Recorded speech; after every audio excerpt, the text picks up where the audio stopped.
आज हामी आरएसएको हेर्छौँ। आरएसएको प्रब्लममा यसमा दुईटा प्राइम नम्बर दिएको छ, पी र क्यू भन्ने, 3 र 5। यहाँबाट हामीले एन निकाल्छौँ। एन भनेको पी इन्टु क्यू 3 इन्टु 5 गर्छौँ होइन। त्यहाँ चाहिँ हामीले 15 पाउँछ, एन इज इक्वल टु 15। अनि फाइ अफ एन निकाल्छौँ। फाइ अफ एन भनेको पी माइनस 1 र क्यू माइनस 1 है। यो फर्मुला निकालेर हामीले फाइ अफ एन निकाल्छौँ, जहाँ चाहिँ हामीले सब्स्टिट्युट गर्छौँ पी को 3 र क्यू को 5। त्यस्तै गरेर फाइ अफ एन निक्लिन्छ 8।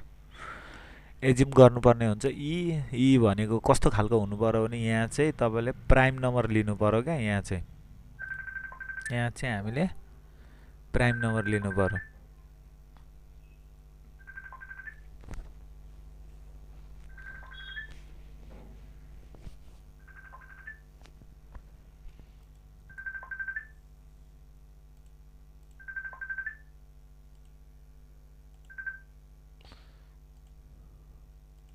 यहाँ चाहिँ हामीले प्राइम नम्बर लिन्छौँ। यी चाहिँ हामीले यस्तो खालको नम्बर लिनुपर्छ, प्राइम।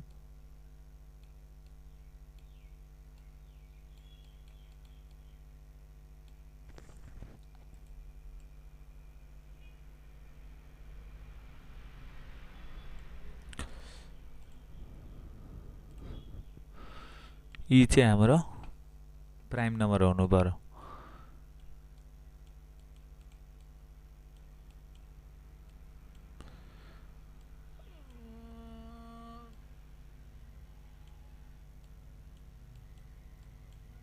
र यो प्राइम नम्बर लिँदाखेरि चाहिँ कसरी लिनु पर्यो भने हाम्रो GCD of e comma phi of n. GCD e comma phi of n लिँदाखेरि चाहिँ इजिकल टु 1 कन्डिसन चाहिँ सेटिस्फाई हुनु पर्यो। अनि ई चाहिँ कस्तो खालको लिनु पर्यो भने ई भनेको चाहिँ प्राइम नम्बर हुनु पर्यो 1 बिट्विन फाइ अफ एन भनेको। यहाँ चाहिँ फाइ अफ एन भनेको 8 हो। अब के लिन सकिन्छ त फाइ अफ एनमा प्राइम नम्बर भनेको? ई चाहिँ 1 देखि 8 को बिचमा 3, 5 होइन र 7 हुन्छ। यसरी हामीले निकाल्न सकिन्छ। र जिसिडी 3, 8 को 1 हुन्छ। जस्तै जिसिडी 5, 8 को पनि 1 हुन्छ। जिसिडी 7, 8 को पनि 1 हुन्छ। जुन छोटो छ त्यसलाई हामीले कन्सिडर गर्छौँ। त्यही भएर ई चाहिँ हामीले निकाल्न सक्छौँ 3 भनेर है। यसरी हामीले ई निकाल्न सक्छौँ।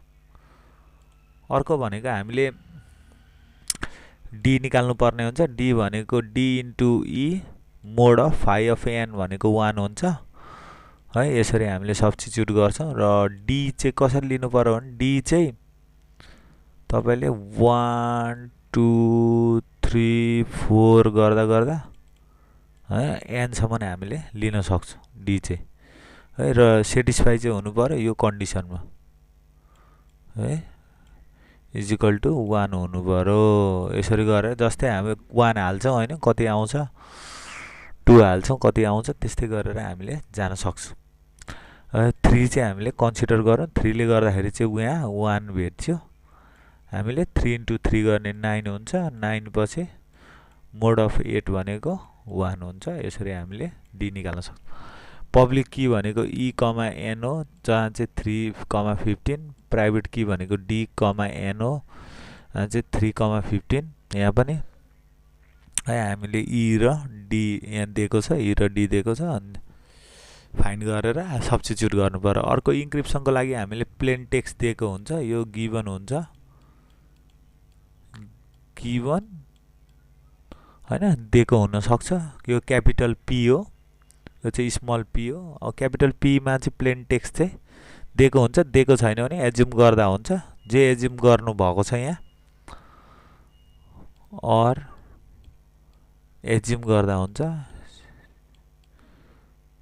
एज्युम गर्दाखेरि चाहिँ यहाँ जे प्लेन टेक्स्ट दिएको छ यहाँ पनि तपाईँले त्यही आन्सर आउनु पर्यो। भनेपछि तपाईँले साइफर टेक्स्ट निकाल्नको लागि हामीले p of power e mod n गर्नुपर्ने हुन्छ। पी 8 छ मोड अनि ई भनेको 3 छ मोड अफ 15 गर्दाखेरि हामीले यसरी हैन 512 मोड 15 हैन। अब 512 मोड 15 मा चाहिँ यहाँ चाहिँ हामीले निकाल्नको लागि के गर्नु पर्यो त यहाँ चाहिँ है हामीले यो 34 चाहिँ जस्तै 512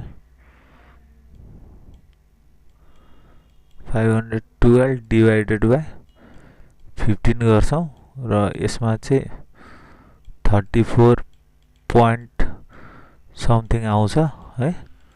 यो 34 चाहिँ हामीले पोइन्टबाट हामीले यो 34 चाहिँ लिन्छौं है। अनि त्यसको लागि चाहिँ हामीले के गर्छौं 512 माइनस 15 यसरी हामीले अनि यो चाहिँ यहाँबाट आएको हुन्छ।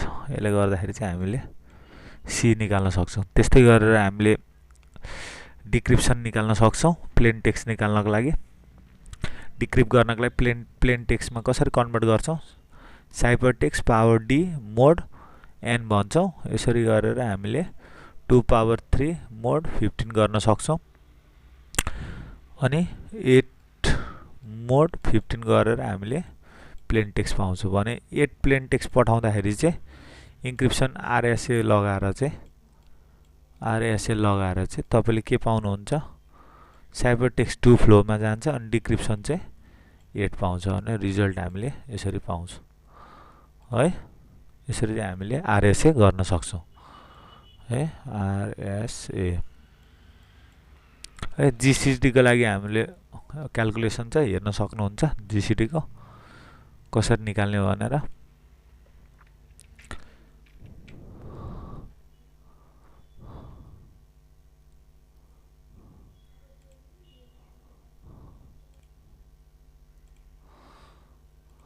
अर्को हामीले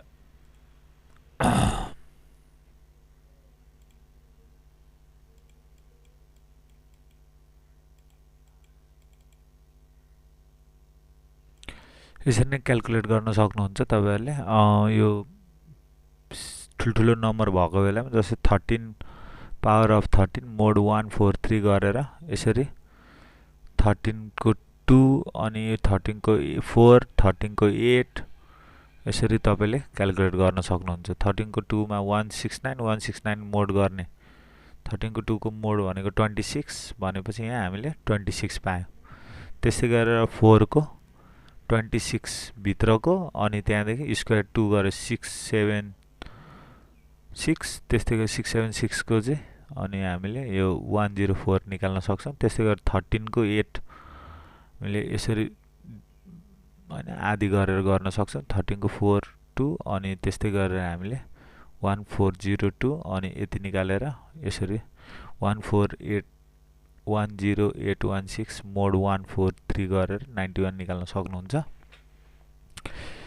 अर्को भनेको हामीले सल्भ गर्नको लागि धेरै सजिलो हुन्छ। 13 को पावर 13 भनेको 13 को 8 इन्टु 13 को 4 इन्टु 13 अनि हामीले के गर्न सक्छौं भने 13 को 8 भनेको कति हो त 91 त्यसै 13 को 4 भनेको 104 13 को 13 भनेको 13 मोड 14 एक-एकवटा हामीले यो दुईटा भाग गर्न सक्छौं।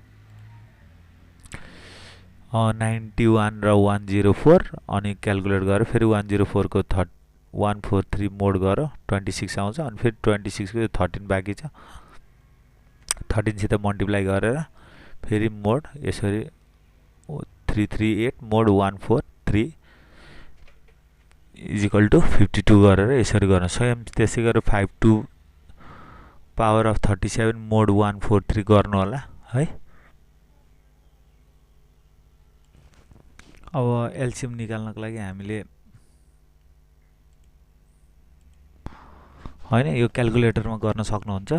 एलसीएम निकाल्नको लागि कसरी निकाल्ने भने जस्तै 126 र 567 छ भने यसलाई 1 डिवाइडेड बाइ 126 अगाडिको प्लस 1 डिवाइडेड बाइ 567 गर्न सक्नुहुन्छ। यो यसलाई a मानेर अर्कोलाई b मानेर 126 लाई a 567 लाई b भनेर 1 ले divided by 126 plus 1 divided by 567 equal to 1 अनि 11/1134 1134 आउँछ। 1134 चाहिँ याद गर्नुपर्छ, यो चाहिँ हाम्रो एलसिएम हुन्छ। अनि त्यसलाई चाहिँ फेरि जिसिडीमा लग्नको लागि चाहिँ सेम त्यही नै गर्ने हो है।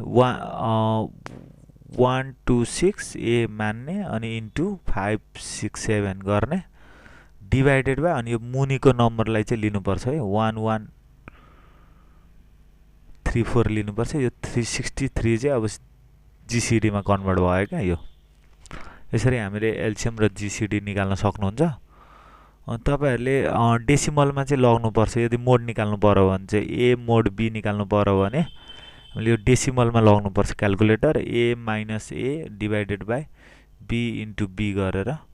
यसरी तपाईले 263 मोड 114 गर्न सक्नुहुन्छ। यसरी 263 माइनस 263 डिभाइडेड बाई 14 इन्टु 14, यसरी तपाईले डेसिमलमा चाहिँ ठ्याक्क निस्किन्छ। नर्मल क्याल्कुलेटर छ भने चाहिँ सुरुमा चाहिँ 263 डिभाइडेड बाई 14 गर्नु पर्यो, अगाडिको डेसिमल पोइन्ट लिनु पर्यो इन्टिजर नम्बर, अनि त्यो इन्टिजर नम्बर चाहिँ फेरि 263 माइनस 18 इन्टु 14 गर्नुपर्छ, अनि 11 आउँछ। यो त नर्मल क्याल्कुलेटर। यसरी हामीले मोड पनि निकाल्न सक्छौँ। ल, धन्यवाद।